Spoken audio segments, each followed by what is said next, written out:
Kakek menusuk jarum di tangan cucunya, lalu mengambil pisau dapur dan memanggangnya di atas api. Lalu dia meletakkan pisau di jari gadis itu. Mengapa kakek begitu kejam? Awalnya pada tahun 2073, mutasi perubahan gen manusia terus muncul kembar atau bahkan kelipatan. Lonjakan populasi. Untuk mengatasi masalah kependudukan, negara menetapkan bahwa hanya satu anak yang dapat ditinggalkan dalam satu keluarga. Anak-anak yang lain akan dipaksa untuk dibekukan. Sampai masalah kependudukan terpecahkan ratusan tahun kemudian. Untuk memudahkan pemeriksaan, sekarang semua orang keluar harus memakai gelang yang dipersonalisasi. Kamu pergi ke sekolah atau bekerja, ide harus dipindai. Gadis kecil dan sekelompok saudara perempuan adalah 7 kembaran. Lahir di klinik swasta, kakek tidak ingin berpisah dengan cucu. Bersepakat dengan dokter, simpan mereka di rumah. Untuk mengatasi inspeksi mendadak, kakek membangun ruang rahasia baru di rumah. Jadikan tempat tidur mereka sebagai rak buku.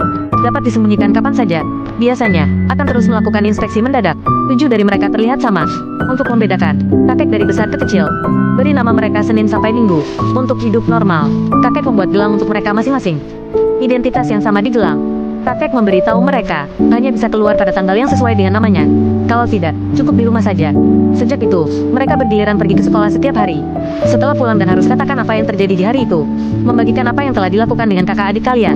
Meskipun anak-anak terlihat sama, tapi ada perbedaan kepribadian dan hobi. Kamis yang ceria menyelinap keluar saat tidak yang memperhatikan. Pergi main skateboard. Ketika kembali, jari-jarinya hilang. Kakek sangat sakit hati, tapi agar tidak ditemukan cacat, kakek hanya bisa memanggil Senin. Jadilah dia teladan bagi saudara-saudaranya.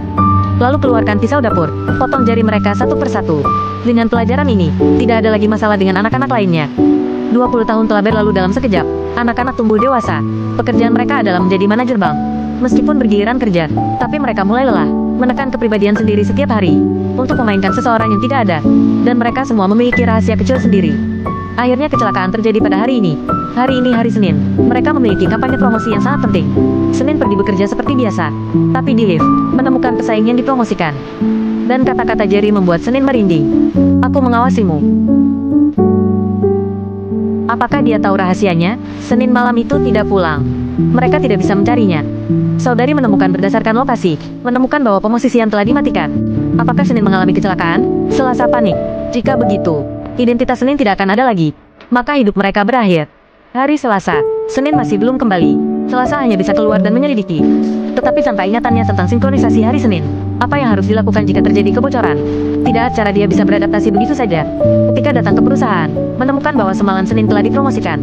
Menghadapi pertanyaan dari rekan kerja, Selasa tersenyum dan hanya bisa mengatakan bahwa dia tidak terbiasa. Satang kembar favorit Senin. Mengetahui bahwa Senin dan Jerry bertengkar di bar kemarin. Tampaknya hilangnya Senin ada hubungannya dengan Jerry ini. Akan mencari Jerry. Tapi kemudian apa yang paling mereka takuti juga terjadi.